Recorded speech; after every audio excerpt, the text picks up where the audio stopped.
ባለቤቴን አሁን ሌላ ሚስት ለማግባት ወይም ሁለተኛ ሚስት ለመጨመር እንዳው ከሚስቴ ጋር ማማከር አለብኝ ወይ? ያቺኛ ደግሞ ሁለተኛ ደግሞ ሊያገባ ስፈልጋ ደግሞ እሷ ደግሞ ሚስት ካልጠየካት አይሆንም ትላለች። እሷ ደግሞ እሱና ደግሞ ቀረረችስ እንዴት ነው? እኔ ግራ ገባኝ። እስቲ በዚህ ላይ ለምን መሰለህ ሚስቶቻችን መሬት ላይ ቁጭ ከማለት ሌሎቹ ሴቶችን እንዳው በሱና ለማግባት ሸሪዓ እስካረድ ድረስ ከቻልኩ ለምንድን ነው ሴቶቻችን ደግሞ ብዙ ጊዜ ከኔ ውጪ ሌላ አታገባም ከውጪ ሌላ አላርጉም ሙሉ ነገር አለ። እነሱ ደግሞ ሱናው እንዳው ተቃራሩ ነው ምን ይላል? እስቲ በዚህ ላይ እንዳው ለብሶቻችንና ብዙ ነገር ደስ ይለኛል። እቺ ሁለት ያቂ ብቻ ማለት ነው። ኡስታዝ ጀዛከላሁ ነው እኮ ግራ ገባኝ። ጀዛከላሁ እንዴ ዱላ ያሮ ሚስትህን አትምታ ይላል። ሴትን በሴት ነው መምታት ያለብህ አለው። ባልየው መምታቱን አቋርጠና ምን እያልከኝ ነው? ግን አይ ንግግር አይገባኝም። ምን በግልጽ ንገረኝ። መናገር ከፈለክ የምትናገረው ነገር ካለ አቶ ሚስት ብለህ ነች ገብቷታል። ሴትን በሴት መምታት ሲል ሌላ አግባባት የዛኔ መነጫነጯን ታቋርጣለች እያለ ነው። እባክህ የሞኝ ነው መምታትህን ቀጥል አንተ ዝም ብለህ አለች ባሏል።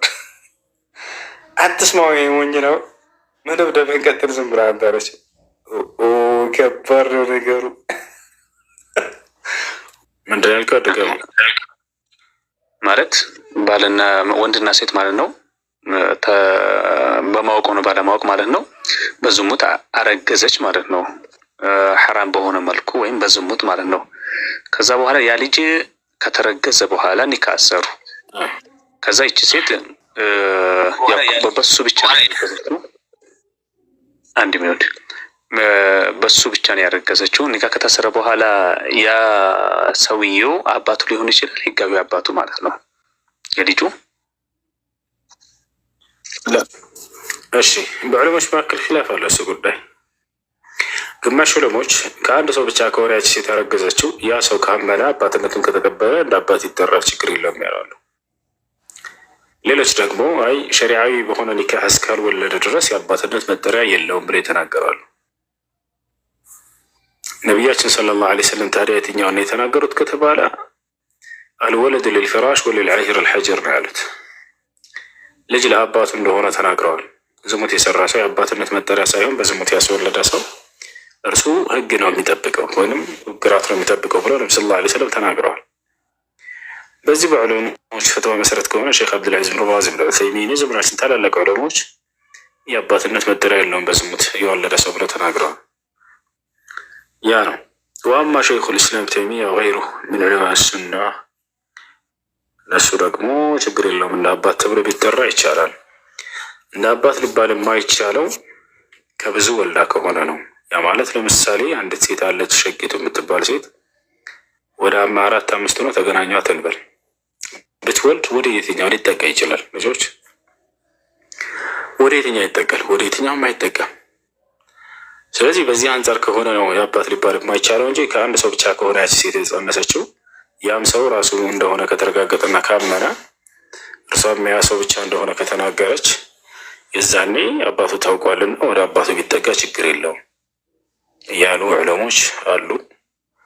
በዚህ አቋም ከሆነ ችግር የለውም። ያ ሰው እንደ አባትነት ከተቀበለ አባት እንደሆነ ከተረጋገጠ አባት ይባላል። هذا هو الله أعلم። እሺ መርሐባ። ሌላው ደግሞ እዚህ ሶሻል ሚዲያ ላይ ማን ነው አንዳንድ ወንድሞች የእውቀት ደረጃቸው ምን ያክል እንደሆነ እኔ አላውቅም በነገራችን ላይ። ነገር ግን የተለያዩ እውቀቶችን ፈትዋዎችንም ሲሰጡ ይስተዋላል። ነገር ግን በሚሰጡበት ጊዜ ያን ያክል ልክ ማለት በቃ እንደ ሁሱል ይበል ከቁርአን ከሐዲስ ለአንድ ጥያቄ ማለት ነው 10 የማብራራት ብቃት የላቸውም። እና ምናልባት እነዚህ ሰዎች ሐቂቃ የሚሄዱበት ያለው መንገድ እውነት ነው ወይ ንጽጽራዊ ከሆነ እሺ ይሁን፣ ግን ፈትዋውን አጠቃላይ መልስ ሲመልሱ እናያለንና በዚህ ጉዳይ ላይ ያንተን ምክር ብታስቀምጥልን እንደ ሐሳብ። والله اعلم። መርሐባ። አንድ ሰው ስለ ሃይማኖታዊ ጉዳይ ሲናገር ከቁርአን ከሐዲስ ከዑለሞች ንግግር ያንን መጥቀስ የሚችል መሆን አለበት። ዲን ማለት ቀላል ነገር አይደለም፣ ከባድ ነው። አላህና መልእክተኛው በዚያ ጉዳይ ላይ ምን ተናግረዋል የሚለውን የሚያውቅ እንዲሁም ደግሞ ዑለሞች እንዴት ተገነዘቡት ያንን እክትላፋት ዑለማ የዑለሞች በዚያ ላይ ያላቸው ኺላፎች ምንድን ናቸው የሚለውን አውቆ ከዚያ በኋላ አመዛኝ የሆነውን ለሰዎች ማሳየት የሚችል በተለይ የሱና ዑለሞች የተናገሩትን አቋም ያንን የሚገልጽ መሆን አለበት። እንደዚያ በሆነ መሰረት ነው እንጂ ዝም ብሎ በግምት የሚነገር ነገር አይደለም። ለሚናገረው ንግግር ነገ ከአላህ ፊት እንደሚጠየቅ አውቆ ለሚሰጠው መልስ ለሚጠየቀው ነገራቶች አውጣልን ተብሎ ቢጠየቅ ያንን ከዑለሞች ንግግር በዚያ በትክክል እነርሱ በሰጠበት መንገድ በተረዱበት መንገድ ሊያሳይ የሚችል መሆን አለበት። ገብቷቸዋል።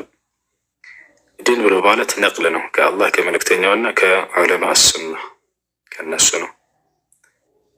ያ ነገር ነው ዲን ብሎ ማለት ተወጡዕ ምን ረቢል ዓለሚን የዓለማቱን ጌታ አላህ ሱብሓነሁ ወተዓላን ወክላችሁ ለሰዎች ፈርማቸው የምትሰጡት ነገር ነው። ስለ እያንዳንዱ ስለምትፈርሙት ከአላህና ከመልእክተኛው ንግግር ማስረጃ መያዝ አለባችሁ። ያ ካልሆነ ግን ነገ የትንሣኤ ቀን ቅጣት ነው የሚያመጣው። ገብቷችኋል? በዚያው ልክ ያወቃችሁትን ለሰዎች በማሳወቃችሁ ደግሞ ከአላህ ዘንድ ትልቅ አጅር ታገኛላችሁ። ነቢያችን ሰለላሁ ዐለይሂ ወሰለም ነضረ አላሁ ምርአን ሰሚዐ መቃለቲ ፈወዐሃ ፈበለገሃ ብለው ተናግረዋል። የእኔን ቃል ሰምቶ ለሰዎች የእኔን ቃል ሰምቶ ሸምድዶ በልቡ ለሰዎች ያንን ያደረሰን ሰው አላህ ፊቱን ያብራለት በዱንያም በአኺራም ብለው ዱዓ አድርገውለታል። ይህን ታላቅ አጅር ታገኛላችሁ። ልክ እንዲሁ በሌላ ሐዲስ ላይ መን ሱኢለ ዐን ዒልሚን ፈከተመሁ አልጀመሁ ላሁ ዐዘ ወጀል የውመል ቂያመቲ ቢልጃሚ ሚነ ናር ብለዋል። ስለሆነ ሸሪዓዊ እውቀት ተጠይቆ አልናገርም ብሎ የደበቀን ሰው ያን ሰው አላህ የትንሣኤ ቀን በገሃነም እሳት አፉን ይለቁመዋል ብለው ተናግረዋል። ስለዚህ ከቁርአን እና ከሐዲስ ማስረጃ ማንሳት በምትችሏቸው ነገራቶች ላይ ዑለሞች በዚያ ላይ የተገነዘቡትን ግንዛቤ ለሰዎች ማቅረብ የምትችሉ ከሆናችሁ ለሰዎች አቅርቡ። ካልሆነ ግን ጥንቃቄ የሚጠይቅ የሆነ ነገር ነው። አንድ ሰው በእሱ ስህተት ምክንያት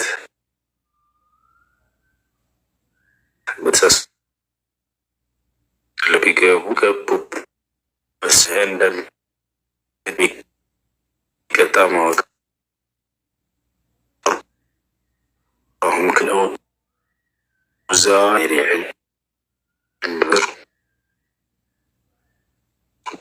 እንዲሁም ደግሞ ያለ እውቀት ባሳታቸው ሰዎች ስለ እነርሱም ኃጢአት ይጠይቃሉ፣ ይሸከሟታል ብሎ ተናግሯል። ስለዚህ ይህን ይመስላል። አላህ አለም። አየሽ ኢንሻአላህ። እሺ ቢስሚላህ አሰላቱ ወሰላሙ አላ ረሱሉላህ ሰለላሁ ዐለይሂ ወሰለም። ሰላም አለይኩም ወራህመቱላሂ ወበረካቱ። ወአለይኩም ሰላም ወራህመቱላሂ ወበረካቱ። እንዴት ነህ? ሰላም ነው? ሰማን ነው? ኡስታዝ አለን አልሐምዱሊላህ። እንዴት ናቸው? አልሐምዱሊላህ አለ። እንግዲህ እስካሁን ድረስ እንግዲህ ከኔ ጋር አላህ ያውቃል። አላህ ደግሞ ረጅ ሰጥቶን ጥሩ ነገር ሰጥተን እንሄዳለን አድርገን ጀዛከላህ ኡስታዝ። አሁን ሁለት ጥያቄ አለ ኢንሻአላህ። ያው ኡስታዝ ያው ብዙ ጊዜ ቅድም ወንድማችን ስለ ፈትዋ ስለጠየቀ ነገር አለ እና አንዳንድ ሩሞችም አለና ፈትዋ ካልሆነ አትጠይቁ የሚባል ነገር አለ። በዲናችን ደግሞ ብዙ ጊዜ አብዛኞቻችን ከነ ጭምር ፈትዋ ምን አይነት ናት? ለምሳሌ በፋሚሊ እና ወይም የተለያዩ ነገሮች አሉ እና ፈትዋ እንደዚህ ያለ ፈትዋ ማለት ይሄ ነው ፈትዋ። ሌላ ደግሞ ምን ስም እንዳልሆነ እኔ አልሰማሁም እና ፈትዋ አትጠይቁ ይላል ቅድማ። ፈትዋ ደግሞ ሲባል ደግሞ ወደ እሱ ጋር ሂዱ ይላሉ። እዚህ ላይ ደግሞ ፈትዋ ማለት እንደዚህ ያለ ነገሮች ፈትዋ አልሆነ ደግሞ እንደዚህ ያለ መላ በአጭሩ ንገረን ሁላችን እንድናውቀው። አንድ ሁለተኛ ደግሞ ሱና የነቢያችን ሰለላሁ ዐለይሂ ወሰለም ሱና ያልተቀበለና የተቀበለው ምንዳው ምንድን ነው? ለምሳሌ እኔ ባለቤት አለኝ አልሐምዱሊላህ። ባለቤቴን አሁን ሌላ ሚስት ለማግባት ወይም ሁለተኛ ሚስት ለመጨመር እንዳው ከሚስቴ ጋር ማማከር አለብኝ ወይ ያችኛ ደግሞ ሁለተኛ ደግሞ ሊያገባ ስፈልጋ ደግሞ እሷ ደግሞ ሚስት ካልጠየካት አይሆንም ትላለች። እሷ ደግሞ እሱና ደግሞ ቀረረችስ እንዴት ነው? እኔ ግራ ገባኝ። እስቲ በዚህ ላይ ለምን መሰለህ ሚስቶቻችን መሬት ላይ ቁጭ ከማለት ሌሎቹ ሴቶችን እንዳው በሱና ለማግባት ሸሪያ እስካረድ ድረስ ከቻልኩ ለምንድን ነው ሴቶቻችን ደግሞ ብዙ ጊዜ ከኔ ውጪ ሌላ አታገባም ከውጪ ሌላ አላደርጉም ሙሉ ነገር አለ። እነሱ ደግሞ ሱናው እንዳው ተቃረሩ ነው ምን እንላለን? እስቲ በዚህ ላይ እንዳው ለቤቶቻችንና ብዙ ቢሰግር ደስ ይለኛል። እቺ ሁለት ያቂ ብቻ ማለት ነው። ጀዛከላሁ ነው እኮ ግራ ገባኝ። ጀዛከላሁ አይ መርሐባ። እሺ አንድ ሰው ሁለተኛ ሚስት ለማግባት በሚፈልግ ጊዜ ሁለተኛ ሚስት የመጀመሪያ ሚስቱን ማስፈቀድ ይጠበቅበታል ወይንስ አይጠበቅበትም? ማሳወቅ ይጠበቅበታል አይጠበቅበትም የሚል ነገር ነው። በመጀመሪያ ሁለተኛ ሚስት ከማሰባችሁ በፊት የመጀመሪያ ሚስቶቻችሁን በደንብ አድርጋችሁ ሸሪዓው ባዘዘው መልኩ ለማስተዳደር ጣሩ። ትልቅ አጅር ታገኛላችሁ። ሚስቱን በጥሩ ያስተዳደረ በጥሩ እንትን ያለ የተንከባከበ ሰው ከአላህ ዘንድ በጣም ትልቅ አጅር አለው። ገብታችኋል? ነቢያችን ሰለላሁ ዐለይሂ ወሰለም አንዳችሁ ለቤተሰቡ በሚያደርገው ሰደቃ ማነው ወጭ እንደ ሰደቃ ይቆጠርለታል ካሉ በኋላ ሐተ ሉቅመት ለቲ ተضعها على فم امرأتك ካሉ ያቺ በሚስትህ አፍ ላይ የምታስቀምጣት ጉርሻ ሳትቀር ከአላህ ዘንድ እንደ መስዋዕት እንደ ሰደቃ ትያዝልሃለች ብለዋል። ሚስትን መንከባከብ አንዳንድ ሰው ልክ የትዳር ግዴታ አድርጎ ብቻ ያስበዋል። የትዳር ግዴታም ነው፣ ግን ከአላህ ዘንድ ትልቅ ምንዳን አገኝበታለሁ ብሎ አያስበውም። በቃ የሽሮ አምጣ ስትለው ጊዜ ያንን መስጠት ግዴታ ስላለብኝ ብቻ ብሎ ይሰጣል። አጅሩን አያስበውም። ሙስሊም እንደዛ አይደለም። ይህን ሐዲስ ከግንዛቤ ያስገብቶ ያሁንን ሐዲስ ለሚስቱ በሚያደርገው ወጭ ከአላህ ዘንድ ትልቅ ምንዳ እንደሚያገኝ አስቦ እርሷን ይንከባከባት፣ እፏ ያለ ህይወት ይስጣት፣ ለእርሷ ያስደስታት፣ ባለው አቅም አይቋጠርባት። ገባችኋል? ያ ነው። እንደዚህ አድርገህ ሚስትህን እንትን ብትል በጣም ትልቅ አጅር ታገኛላችሁ። አንዳንዱ ሰው የመጀመሪያ ሚስቱን ስደት ላይ አስቀምጦ ጭራሽ ሁለተኛ ማግባት ይፈቀዳል ሸሪዓው ፈቅዷል ላገባ ነው ይላታል። ከሳ እኮ ከስደት ላይ ሆኖ እሱ ራሱ ሀገሩ ሆኖ ብር እየተቀበለ እያስላከ እኮ ነው። ለአንተ አይፈቀድም። ጀለስ ሚስቱ ስደት ላይ አስቀምጦ እዚያ የአረብ ፊት እየገረፋት ትሰራለች። ብር ላኪ የኔ ካሰር እኮ ነች ይላታል። ከዛ ይቀበልና እዛ ሁለተኛ ገባለ። ለምን ሲባል ሸሪዓው ፈቅዷል ይላል። እነዚህ ናቸው ሸሪዓን የሚያሰድቡት። ሸሪዓ ለአንተ አይደለም የሚፈቅደው። ለአንተ ሸሪዓውን ያዘዘህ ሚስትህን ከስደት አምጥተህ ደል ያለ ህይወት እንድታኖራት ነው። ገፈሻል። ይህ ሶሻል ሚዲያ ላይ ይወጣና ሁለተኛ ስለሚፈቀዱ እኮ ሸሪዓችን ያገባሁት። ላ ይሄ ያልተፈቀደልህም ለአንተ። ሚስትህን በስነ ስርዓት ማስተዳደር ነው ለአንተ አሁን የተፈቀደ ገና ነህ ለዚያ። እሺ ይህ ሰው ሁለተኛ ለማግባት ብቁ ሆነን ለምሳሌ ከወጭም ከሁሉ ነገር አንጻር በቃ ሰውየው ሚስቱን በደንብ አድርጎ ለማስተዳደር ቻለ። ሁሉን ነገር ማድረግ የሚጠበቅበትን ሁሉ አደረገና ሁለተኛ ማግባት ፈለገ። ይህ ሰው ይህን በል የዛኔ መስፈርቶች አሉ። እነዚያን መስፈርቶች 3 ታላላቅ መስፈርቶች አሉ። እነሱን ካሟላ ነው ሁለተኛ ማግባት የሚፈቀድለት። እነዚያን መስፈርቶች ልንገራቸውና ከዚያ በኋላ ለእርሷ ማሳወቅ አለበት የለበትም፣ ለመጀመሪያዋ ወይንስ ደብቆ ማግባት ይችላል አይችልም የሚለውን እንቀጥላለን። የመጀመሪያው መስፈርት ምንድን ነው? ሁለተኛ ሚስት ለማግባት አንደኛ ችሎታ ሊኖረው ይገባል። ከሁሉም ነገር አንጻር ችሎታ ሊኖረው ይገባል። ነቢያችን ሰለላሁ ዐለይሂ ወሰለም ወጣቶችን ሲያናግሯቸው ያ ማዕሸረ ሸባብ መን ስተጣዐ ሚንኩም ልባአተ ፈልየተዘወጅ አሉ። እናንተ የወጣት ስብስቦች ሆይ ከእናንተ የጋብቻን ጣጣ መቋቋም የሚችል ካለ ያግባሉ። ስለዚህ መጀመሪያ ሰው መቻል አለበት። ሁለተኛ ለሚያገባቸው ሚስቶች ወደ ሁለቱም የማስተዳደር ችሎታ ሊኖረው ይገባል። ሶስተኛ ከባድ እሱ ነው። አንዳንድ ሰው ሁሉ ነገር ስላለኝ በቃ ማግባት ይፈቅድልኛል ሸሪያ ብሎ ሊያገባ እንደማይችል በሶስተኛ ትረዳላችሁ። ሶስተኛው ምንድን ነው? ፍትህ ማድረግ በሚስቶች መካከል። ፍትህን ማድረግ የማይችል ከሆነ ሁለተኛ ማግባት አይፈቀድለትም። አንድ ብቻ ነው የሚያገባው። አላህ ለዚህ በቁርአን ላይ ሲናገር ፈንኪሑ ማ ጣበ ለኩም ሚነ ኒሳ መስና ወሰላሰ ወሩባዕ ፈኢን ኺፍቱም አላ ተዕዲሉ ፈዋሒደተን አለ።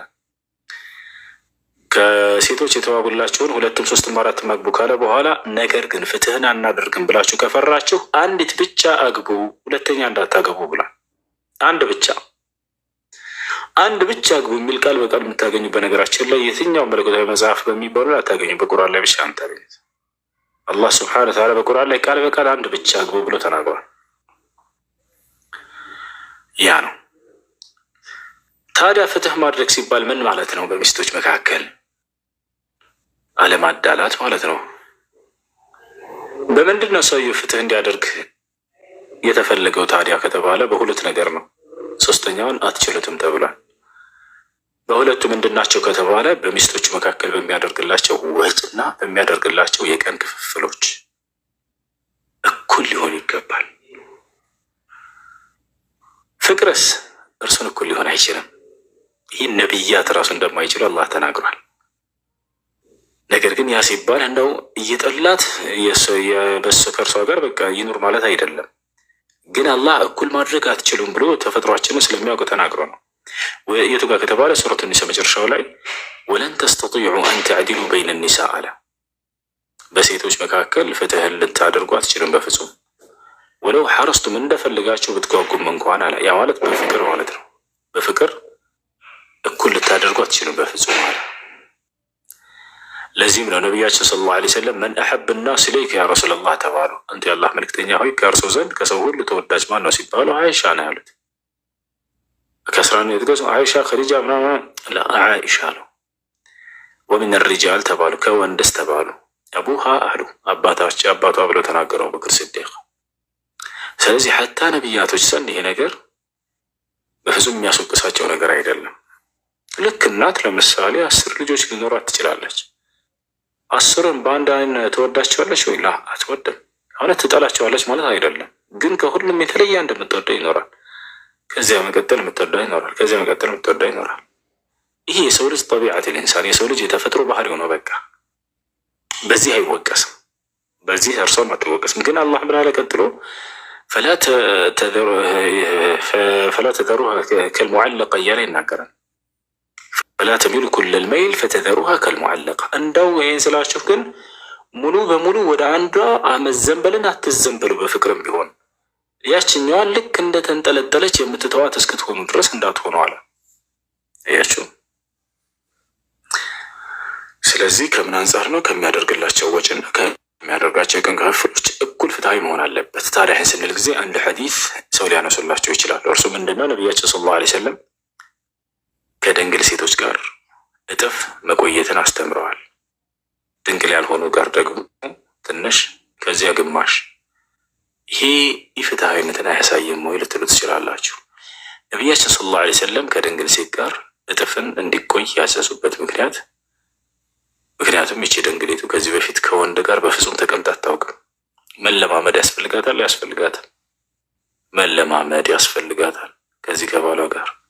ስለዚህ እጥፍ ቀን የተሰጣት ለዚያ ነው። ያችኛው እስከተባለ ያቺ ለምዳለች ከዚህ በፊት ከሰው ጋር በትዳር ኑራ ስላየች ገብታችኋል፣ አትጨናነቅም። ይችኛዋ ግን አዲስ ነች። ስለዚህ የችኛዋ ራሱ የድንግልናዋ ጊዜ ካለቀ በኋላ ልክ እንደነዛኞቹ እኩል የሆነ ቀናቶች ይሰጧቸዋል። እነሱ ገብታችኋል አይደል? እኩል የሆነ ቀናት ይሰጣታል። ግን ይቺ ድንግልናዋ ከእሱ በፊት ሌላ ማንንም ወንድ አታውቅም። ይችልች ከቤተሰቧም ገና ተለይታ እየመጣች ነው። ድንግል ሆናችሁ ባላችሁ ጥሏችሁ ቢሄድ ምንድን ነው የሚሰማችሁ? ከባድ ነው አይደለም? ስለዚህ ለዚያ ነው እንጂ እንደ ሁል ጊዜ ችኛዋን እጥፍ ቀን ተሰጧት ለዘላለም ከዚያችኛዋ ጋር ግማሽ ቀን ይኑር ማለት አይደለም። ያ ነው። እሺ። እና እንዴት አወቃችሁት? ሁላችሁም ሳቃችሁ ሰጀማ በጌታ ስም። እሺ ተሽኮረመም እንጂ ተሽኮረመም ኡስታዝ ቀጥልበት። ጥሩ ትምህርት ነው። ቀጥልበት። ሊኮድ ያደረጉ ነው። ቀጥልበት። ደስ ይለኝ። ሁላችን ትምህርት ነገር ነው። ጀዛከላሁ ሰው ተመችቶታል። በቃ እሺ እቀጥላለሁ። እሺ መርሐባ። እሺ። እና አሁን ማሳወቅ አለበት ወይ ሁለተኛ በሚያገባ ጊዜ ወደሚለው እንምጣ። ወንስ ደብቆ ማግባት ይችላል በሚለው በደንብ አዳምጡ። ደብቆ ማግባት አይችልም። ታዲያስ ማሳወቅ አለበት። ማስረጃ ጃአ ረጁሉን ኢለ ነቢይ ሰለላሁ ዐለይሂ ወሰለም ወቃለ ያ ረሱለላህ አንድ ሰው ወደ ነቢ ሰለላሁ ዐለይሂ ወሰለም ጋር መጥቶ እንዲህ አላቸው፣ አንቱ የአላህ መልእክተኛ ሆይ አነ ተዘወጅት አላቸው፣ እኔ ኒካ አስሬያለሁኝ። ወላኪን ማ አዕለንቱ አላቸው፣ ነገር ግን ያንን በገሃድ አላወጣሁትም ድብቅ አድርጌዋለሁ አላቸው። ነቢ ሰለላሁ ዐለይሂ ወሰለም ተቆጡ። አውሊም ወለው ቢሻቲን አሉት፣ እንዴ አንዲት ፍየል እንኳን ብትሆን አርደህ አውጅ እንጂ በድግስ አሉት። አንዲት ፍየል እንኳን ብትሆን አርደህ ድግስ አድርገህ አውጅ፣ ሚስጥር አታድርግ፣ በገሃድ አውጣ ሰርጉን አሉት። ደብቆ ማግባት የሚባል ሂሳብ የለም። በግልጽ ማውጣት እንዳለበት ነቢያችን ሰለላሁ ዐለይሂ ወሰለም ተናግረዋል። የዛኔ ልትሰማም ትችላለህ፣ ልትሰማም ትችላለህ፣ ግን ያንን ማድረግ አለበት። እንዳውም እኔ መናገር አለባቸው ነው የምለው። ለምን ከተባለ በዚያ ዘመን በነቢ ሰለላሁ ዐለይሂ ወሰለም ዘመን የነበሩ ሴቶች እሺ ኢማናቸው ጠንካራ ስለሆነ ይሄ ነገር ቢሰሙት ከዚያ በኋላ ምንም ላይ መስላቸው ይችላል። ለምን እንደሚያገቡ ሰሃቦቻቸውንም ስለሚያውቁ። አሁን ላይ ግን ኢማናቸው እንደዛ አይደለም። ይህን ነገር ብትሰማ አይምሮዋ ሊረበሽ ይችላል። ለምን ሳይነግረኝ በሚለው ቀስ ብሎ ያንን ነገር ዳው ቢያሳምናትና ቢነግራት ልክ እንዲሁ